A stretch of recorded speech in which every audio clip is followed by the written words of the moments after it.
Welcome back to Society Case Files. My name is Robert, and today I'm going to do kind of a roundup of what's been going on and what I've been up to.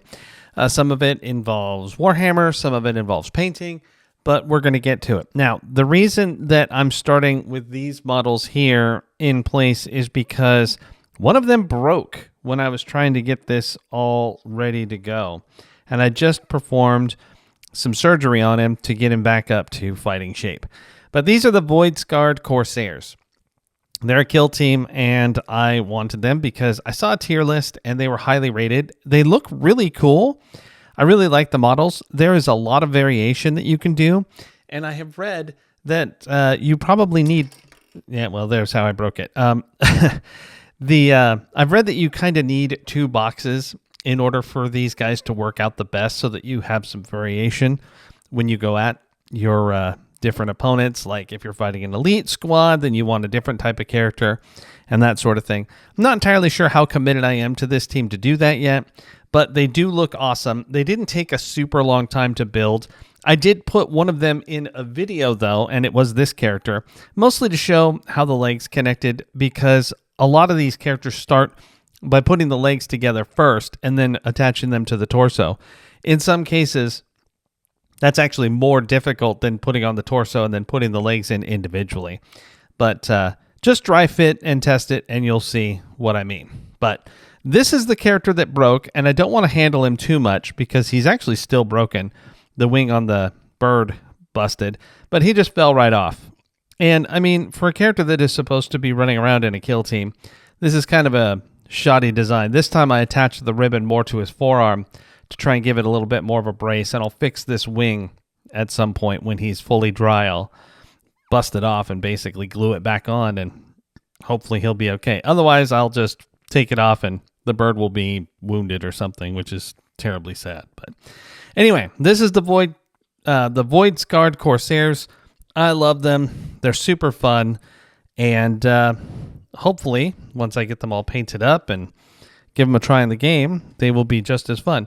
Special note, I really wanted the sniper character, and this is the sniper that I ended up building, but they wanted you to do this character as the sniper, the character who's kneeling, and they were also able to be this 2-sword person. I wanted them both, so I ended up making the sniper out of one of the warrior characters, just gave him the sniper rifle. Some people online were suggesting that the standing character has an easier time shooting over cover, so I don't know if that's cheating or not, but that is what it is. I mean, they give you enough variation, so I guess you can't really hear them complaining too much about that. But regardless, that's them, and let's move on to the next thing. I had been working pretty diligently on a group in order to have another kill team ready to go. So right now I've got the novitiates painted up and done. I've got the Imperial Guard, the veteran guardsmen. They're now the Death Corps of Krieg, I believe. And now I've got the Angels of Death that I painted to be Blood Angels. And here they are, all done. This was not a tremendous undertaking per se. It wasn't like this took a terrible amount of time, but what did happen that was kind of funny, and I'll just kind of show each one off while I talk, is that as I prepared these characters, I primed them Gray Seer, because my intention was to basically make them Ultramarines, which I think that's the intention of the people who made this particular kill team as well. Had I known that I was going to make them Blood Angels, I would have primed them Mephiston Red, but here they are now. Basically, what I ended up having to do, or at least what I did do, is though they were gray, I went through with Blood Angel Red, the contrast paint, and I just pretty much based them again with that. And it did a pretty nice job of getting into the grooves and making it look pretty cool. Then I just went back through and did all the details. Obviously, I just gave myself an extra step by not priming them Mephiston Red to start with. But all around, they're pretty freaking cool, and I'm very happy with them.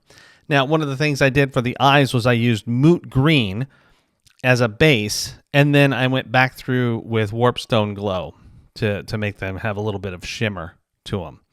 But anyway, this is my new kill team, and I'm very happy with them. I think they're going to be a lot of fun. As you can see, I did get them all even based, so that's pretty exciting. Something else I'm doing with Space Marines is I decided that one of the problems I was having with Warhammer stuff in general is that it was just a little overwhelming. There were too many options, too many things to do. So I decided to start breaking things down into bite-sized chunks. Kill teams like these two, and now Combat Patrol.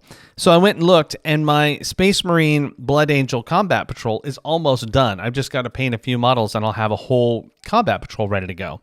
So that's what we're kind of focusing on now, is getting our Combat Patrols painted and based and ready to go. And then I'm going to do a little bit more terrain so that we can play, and it'll actually look really cool.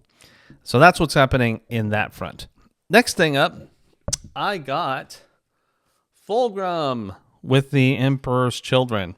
Obviously have not opened this sucker up to start building. I just took a look at the instructions to see.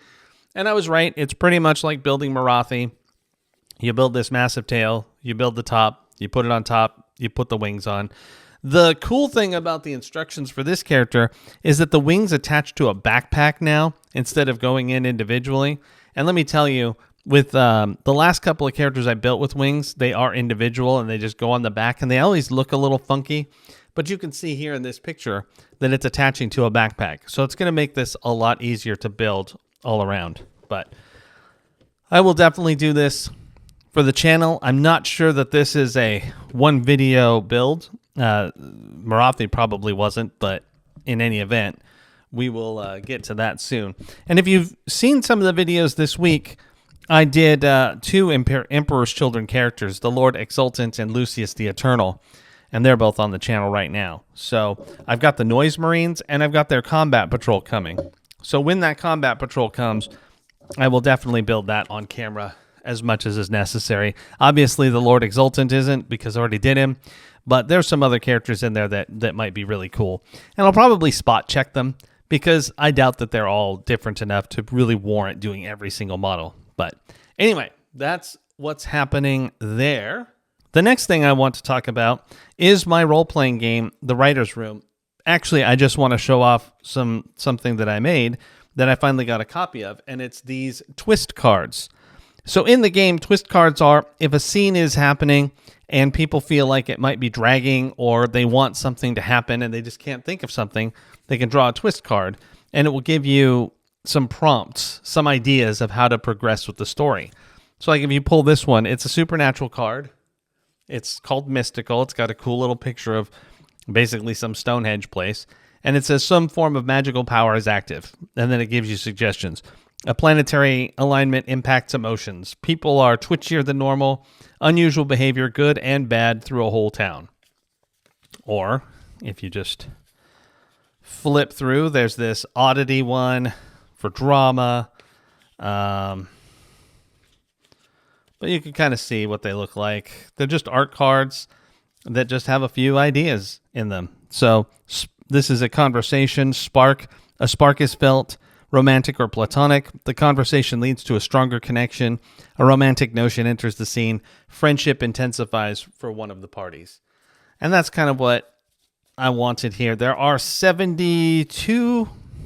Yeah, there's 72 of these to provide some decent variety. Now, these are all modern day. My intention is to come up with some for fantasy and some for science fiction as well, so that those kinds of games can be covered. But yeah, that was a really cool thing. I was very happy to see him come in, and the quality was really nice. So we're ready to proceed to the next step with those. Other than that, it's just been a really crazy busy week with with painting these guys, building those guys, doing the other build stuff that I showed off. I haven't really been able to even really enjoy much of anything new. I started watching the show Goliath again, which I had already seen, and I hadn't known that it was made by the same person who made Boston Legal. That was quite a shock. So I don't really have much else to talk about beside that. But seeing what I've been up to and hearing about the future, you could see what's about to happen and what I'm going to start sharing on the channel in the days and weeks to come. But I think that's it for this time. Let me know what you think in the comments, and we'll talk again next time. This is Robert with Society Case Files, signing off.